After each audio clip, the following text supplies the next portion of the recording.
यार रिश्तो.com जी काउंसलिंग छा थींदी आहे? अच त ॿुधाए। को भी छोकरो या छोकरी रिश्तो.com जी वेबसाइट ते हिक ॿिए जो प्रोफाइल पसंद कनि था ऐं जे ॻाल्हाइण में हिचकिचाइनि था त रिश्तो.com हुननि जी मीटिंग कराए ॻाल्हि ॿोल खे अॻियां वधाईंदा आहिनि ऐं जे ॻाल्हि ठही त शादी फिक्स। रिश्तो.com सिंधियुनि जो सिंधियुनि सां ऑनलाइन सिंधी मैट्रिमोनी। नमस्कार, मैं राजेश दलवानी। आप देख रहे हैं उल्लास लाइन बुलेटिन। शहर की ताज़ा खबरें देखने के लिए हमारे न्यूज़ चैनल को जरूर सब्सक्राइब करें। बागड़े जी 4 तारीख को महाराष्ट्र शासन की तरफ से उल्लासनगर महानगर पालिका आयुक्तों को कैपिटल टैक्स स्थगिति का नोटिस है, मतलब पत्र है, आदेश है। वो आदेश आने के बाद पूरे शहर में चर्चा हो गई और अपने पोस्ट वायरल की है। क्या है पोस्ट, बताइए। महेश जी, सबसे पहला मैं आपके न्यूज़ चैनल को धन्यवाद देता हूँ कि आपने मेरी जो पोस्ट वायरल हुई है उसका आदर किया है और मेरे तक मेरा मत जानने की जो आपने कोशिश की है, इसके लिए मैं आपको धन्यवाद देता हूँ। वो पोस्ट वायरल करने का उद्देश्य ये है कि आज के तारीख में उल्लासनगर शहर के जो करदाता नागरिक है उनके साथ में असंवैधानिक तरीके से जो अन्याय किया जा रहा है पालिका प्रशासन के तरफ से, वो मुझे उसमें व्यक्त करना था। इस उद्देश्य से मैंने वो एक पोस्ट वायरल की थी। उसका सही कारण ऐसा है कि जो भी हुआ है उसके लिए मैं राज्य सरकार को, हमारे खासदार साहब को, हमारे सीएम साहब को धन्यवाद दिया, उनका अभिनंदन भी किया। लेकिन अपेक्षा ऐसी थी उनके तरफ से कि ये स्थगन आदेश देने से अच्छा अगर ये जो प्रणाली है या जो कामकाज आज के तारीख में पालिका प्रशासन कर रहा है, अगर वो रद्द कर देते थे तो ये शहर के लिए सबसे बड़ा एक तोहफा हमारे आदरणीय सीएम साहब का और खासदार साहब का होता था। उन्होंने ये करना चाहिए था। आशा है आने वाले समय में वो करेंगे, क्योंकि उल्लासनगर शहर के प्रति उनकी जो सद्भावना है वो अच्छी है। मैं उसके आगे जाके और मेरे जो उसमें स्पष्टता ऐसी थी, महेश जी, उल्लासनगर शहर में आज के तारीख में एक कैपिटल वैल्यू जो विषय है, एक कैपिटल वैल्यू का विषय अलग अलग कायदे तत्व हैं अपने। ये विषय के अभ्यासक है, कुछ लोक प्रतिनिधि है, कुछ सामाजिक संगठन है, उन्होंने अपने अपने मत रखे हैं। शहरवासियों ने उनको प्रमाण माना है और वो प्रमाण मानने के बाद जो परिस्थिति इस शहर में निर्माण हुई है उसके ऊपर सही वाक्यता में सही भाष्य आज तक रिजल्ट के तरफ लेके जाने वाला मुझे किधर भी दिखा नहीं। यहाँ तक कि जो हमारी कर विभाग की उपायुक्त है प्रियंका राजपूत मैडम जी, उन्होंने भी कई प्रकार के आधार लेके कई प्रसार माध्यमों के सामने प्रशासन के बाजू प्रखर से रखी है, स्पष्टता से रखी है। लेकिन वो रखते समय कानून की किताब पूरे महाराष्ट्र में महाराष्ट्र महानगर पालिका अधिनियम एक ही है। सब महानगर पालिकाओं का कामकाज वही कानून के किताब के तहत होता है। लेकिन उल्लासनगर शहर ऐसा एक शहर है कि वहाँ पे जो कामकाज होता है उसके लिए कुछ तो भी नई बुक बनाई गई है क्या? एक सभ्रमकता का वातावरण आज के तारीख में उल्लासनगर शहर के सभी नागरिकों के बीच में दिखाई दे रहा है। उसका ही प्रतिस्वरूप अलग अलग संगठनाएं इसके ऊपर आंदोलन कर रहे हैं और मैं उन संगठनों को भी यहाँ पे तहे दिल से उनको धन्यवाद देता हूँ कि चलो कोई विषय पे आप जागरूक होके एकजुट दिखाकर आवाज़ उठाने के प्रक्रिया के खुद हिस्सेदार बने हो। मैं खास करके प्रियंका राजपूत जी का जो भी स्टेटमेंट है, अभी मैं विस्तार में नहीं जाऊँगा, उन्होंने कोई भी स्टेटमेंट में जो किया है, नोटिस में तो बहुत सारे सेक्शन दिए उन्होंने कि ये सेक्शन के तहत हमें आपको कैपिटल वैल्यू की नोटिस दे रहे हैं, आपका कहना जो भी है वो आप आओ। वहाँ पे सुनावनी के दौरान क्या होता है क्या नहीं पता नहीं है। न्यायदान की जो व्यवस्था है वो व्यवस्था तो पारदर्शक होनी चाहिए, लेकिन वहाँ पे न्यायदान की व्यवस्था में सिर्फ उनके कर्मचारी बैठे रहेंगे, जो आपत्ति वाला है वो रहेगा, उनको दो बातें सुनने का, चलो नेक्स्ट बोलने का, ये जो प्रणाली है उनको पूरा अगर सुनावनी के लिए बुलाते हो उसको पूरा उसका मत व्यक्त करने का भी वहाँ पे स्वातंत्र्य नहीं दिया जाता है। तो वो उनका भाग है, पीठासन अधिकार है, उनके वो अधिकार है, मैं उसमें नहीं जाऊँगा। लेकिन प्रसार माध्यम के सामने जब भी अपने पालिका के कर विभाग के डीएमसी आए, उन्होंने जो एमएमसी का सेक्शन 29 ये है उसके जो जिक्र करते हुए उन्होंने सिर्फ एक ही प्यारा पढ़ के जनता को प्रसार माध्यमों के द्वारा बताया है कि ये फैक्ट है, मैं कायदे के बाहर नहीं हूँ, कानून के बाहर, लेकिन उसके नीचे भी कुछ तो भी है ना लिखा हुआ, उसका जिक्र उन्होंने उनके बयान में क्यों नहीं किया है? कारण ये है कि उनको जो सच्चाई है जनता के सामने रखनी ही नहीं थी। एक हुकुमशाह की तरह एकाधिकारशाही से ये कर प्रणाली कैसी कायदेशीर है ये दर्शाने का प्रयास पूरे पालिका प्रशासन ने किया है, जबकि महापालिका सभागृह आज के तारीख में विसर्जित है। जिस दिन कैपिटल वैल्यू की कर प्रणाली उल्लासनगर शहर में लागू हुई है उसी दिन के पहले मतलब 4 अप्रैल को पालिका का सभागृह विसर्जित था। यहाँ पे एज ए प्रशासक पालिका के आयुक्त काम कर रहे हैं और जब सभागृह अस्तित्व में था 2016 का अगर रेगुलेशन मतलब ठराव है कि हमको कैपिटल वैल्यू के हिसाब से कर आकारणी करनी है तो 2016, 17, 18, 19, 20, 21 कितने सालों तो क्या किया आपने?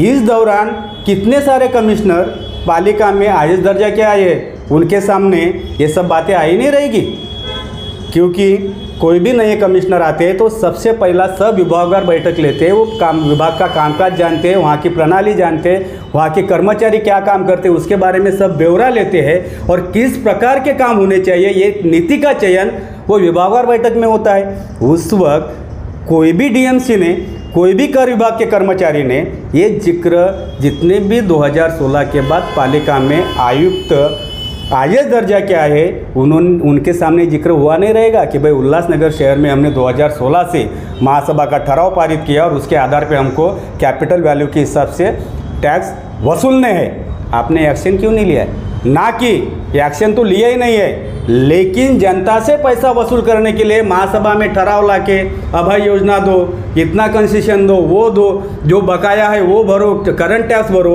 आपने अभय योजना के माध्यम से जितना भी टैक्स वसूलना था वो किया है, जिसका कैपिटल वैल्यू से कुछ लेना देना नहीं था। मतलब मुझे यहाँ पे ऐसा कहना है कि अगर कानून की किताब एक है, उसके आधार पे चलने वाली यंत्रणा एक है, तो ये तफावत क्यों भाई? ये संशोधन का विषय मैंने मेरे वायरल मैसेज में किया है। देखिए महेश जी, विस्तार से अगर मैं बोलूँगा तो बहुत कुछ है, लेकिन प्रसार माध्यमों के सामने बोलने के समय थोड़ा समय की भी पाबंदी लगती है, फिर भी मैं पूरा करने की कोशिश करता हूँ। उसके बाद अगर अपन चलेंगे महेश जी, ये हो गई कैपिटल वैल्यू 2016 महासभा ठराव। मतलब हमारे डीएमसी सीधा प्रसार माध्यमों के सामने बोलते हैं कि कानून में है नहीं है वो नहीं, लेकिन हमको तो हमारे ठराव के हिसाब से चलना है। अगर ठराव ही कानून की किताब के मुताबिक आप पालिका प्रशासन जनरल बॉडी के सामने लाओगे नहीं, या उसके ऊपर चिकित्सापूर्ण चर्चा होगी नहीं, उसमें शहर का नुकसान फ़ायदे के बारे में चर्चा होगी नहीं, कुछ भी आप करोगे और हम कुछ भी मानेंगे?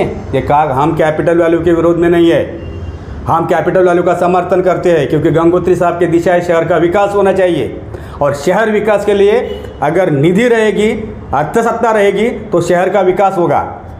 लेकिन अगर शहर में अगर टैक्स ही एक अगर उत्पन्न के स्रोत है, तो वहाँ से अगर ज़्यादा रेवेन्यू कारपोरेशन के पास आता है, हम इसका समर्थन करते हैं। लेकिन वो नीति अगर गलत तरीके से शहर के जनता के ऊपर लागू की जाएगी तो उसका समर्थन करना गंगोत्री साहब ने हमको कभी सिखाया नहीं है, क्योंकि हम उनके प्रेरणा से उल्लासनगर शहर में एक हमारा सफ़र कर रहे हैं। तो हम शहर के विकास के साथ है, इसके लिए कैपिटल वैल्यू को हमारा विरोध नहीं, कैपिटल वैल्यू लागू होना चाहिए, लेकिन संविधानिक मार्ग से कानून का उसमें तंतोतंत पालन हो। जो कानून में लिखा है, जो कायदे के अभ्यासक है, उन्होंने इसके ऊपर चिकित्सा करनी चाहिए। खास करके प्रशासन ने भी इसका अध्ययन करके जो परिपक्व ऐसा ठराव है, जो शहर को लोकल बॉडी का उद्देश्य ऐसा है, कोई भी लोकल बॉडी जो चलती है वो ना घाटा ना तोटा। एक्ट में क्या लिखा हुआ है, किस तरह से लागू करना चाहिए? महापालिका के कराधान नियम पढ़ो यार, सीधा सीधा बोलता है कि आपको अगर कोई भी अगर प्रणाली लागू करनी है तो उसमें सेक्शन 7A भांडवली मूल्य कसे निर्धारित करावे याचं संपूर्ण स्पष्टीकरण दिलेलं आहे आणि त्या स्पष्टीकरणामध्ये त्यांनी स्पष्ट म्हटलेलं आहे, मध्ये जमिनीचे स्वरूप व प्रकार आणि इमारतीची संरचना ह्या मुख्य ढाचा असायला पाहिजे आणि जमिनीचे क्षेत्र किंवा चटई क्षेत्र यावरच कर निर्धारण व्हायला पाहिजे। आपण काय करतोय हो? मतलब आप खुल के बताइए, मतलब जो कारपेट एरिया है उस पे ही टैक्स लगा? बिल्कुल, कानून वही बोलता है। अगर उल्लासनगर शहर के लिए अगर कानून की किताब अलग है तो प्रशासन ने जनता के सामने रखना चाहिए। अगर उल्लासनगर शहर अलग कानून के हिसाब से चलता है तो वो पालिका प्रशासन ने जनता के सामने रखना चाहिए, जनता को उसका स्पष्टीकरण देना चाहिए, क्योंकि जनता यहाँ के मालिक है। और जो कैपिटल टैक्स था 2016 में लागू हो गया, 2016 में लागू हो गया था, स्टैंडिंग में भी वो पास हो गया था, तो इसके ऊपर एक्ट में क्या लिखा है? देखो, ठहराव वो हुआ है, मैं मानता ही नहीं हुआ, अमलबजावनी एक ही प्रशासकीय वर्ष में होना चाहिए, उसका कानून बोलता है।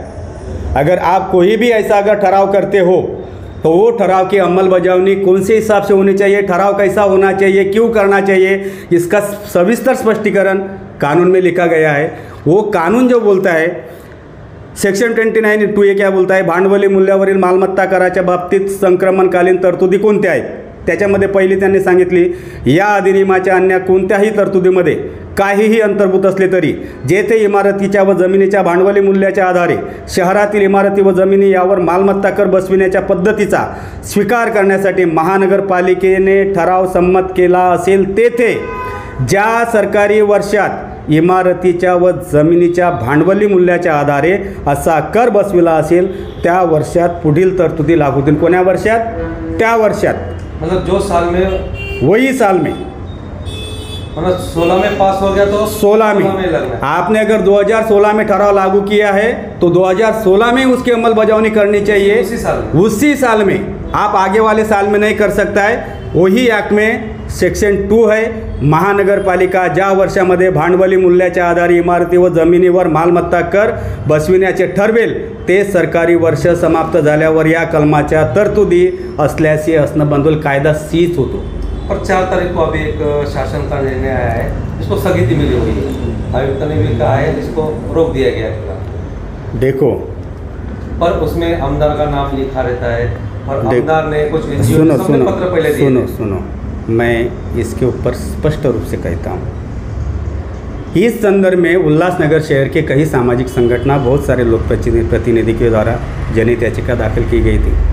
उसके निर्णय सब शहर ने पढ़े हैं, शहर के नागरिकों ने उसको जाना है, सोचा है, देखा भी है। जब मेरे सहकारी है CA राजेश ओचानी जी, एडवोकेट सुमित गेमनानी जी, सत्यन पिल्ले जी, इनके साथ में मैं जब इस विषय के ऊपर चर्चा की, उनको मैंने वास्तव दिखाया।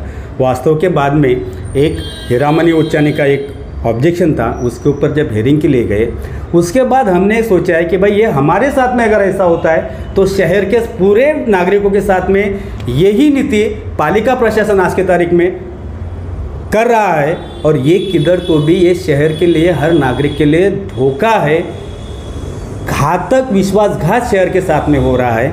इसके लिए हमने 29/9/2022 को हाई कोर्ट में एक सेपरेट पिटीशन फाइल किया, जिसमें पिटिशनर मैं खुद माधव बगाड़े और मेरे साथ में निखिल गोड़े जी है। हमने एक पिटीशन फाइल किया है। 29 तारीख को जब हमने पिटीशन फाइल किया है तो उसकी जो सर्कुलेशन की नोटिस है हम 3 तारीख को पालिका प्रशासन के पास दिया है, और उसमें 4 तारीख को मैटर की अर्जेंसी मेंशन करने वाले हाई कोर्ट में ये लेटर भी हमने दिया है। और उसके बाद क्या हुआ है वो सब शहर देख रहा है। मैं ऐसा नहीं बोल रहा हूँ जो भी हुआ है अच्छा हुआ है गलत हुआ, मुझे उसमें नहीं जाना है, लेकिन मेरा सिर्फ यही कहना था कि आमदार साहब अगर अगस्त महीने में आपके पास आते, ये बोलते कि गलत है, उनका लेटर भी मैंने पढ़ा है, अगर वो बोलते हैं गलत है तो उसके ऊपर एक्शन होती नहीं है। लेकिन 4 तारीख को यूडी का जो लेटर आया है वो यूडी के लेटर में 4 तारीख का ही आउटवर्ड है, वहाँ पे कमिश्नर का ही 4 तारीख का लेटर है, माजी मेयर का भी 4 तारीख का ही लेटर है। मतलब एक दिन में 6 एक्शन, 2006 से पेंडिंग अध्यादेश है, शहर को राहत नहीं है। स्थगन आदेश के ऊपर एक ही दिन में लेटर, एक ही दिन में स्टे। ये संशोधन का विषय है बोला है मैंने, धन्यवाद भी दिया है, अभिनंदन भी किया है। हमको कैपिटल वैल्यू टैक्स चाहिए, शहर का विकास होना चाहिए, धारणा हमारी है, लेकिन वो सही नीति के साथ होनी चाहिए, कायदे के हिसाब से होनी चाहिए। अगर कोई भी लोकल बॉडी घाटा और नफ़ा, नो प्रॉफिट नो लॉस के ऊपर चलती है, तो ये भी वही होना चाहिए, जनता के पैसे की लूट बेकायदेशीर तरीके से नहीं हो, ये हमारी मान्यता है। गंगोत्री साहब को भी यही मान्यता को आधार है कि उनका भी हमारे वो प्रेरणा स्रोत है, हम उनके ही प्रेरणा से आगे चल रहे हैं। लेकिन गंगोत्री साहब भी उल्लासनगर शहर के साथ में गलत नहीं कर रहे हैं, कभी भी को स्थगिति मिली है। हाँ, तो अभी आप आगे क्या करना है?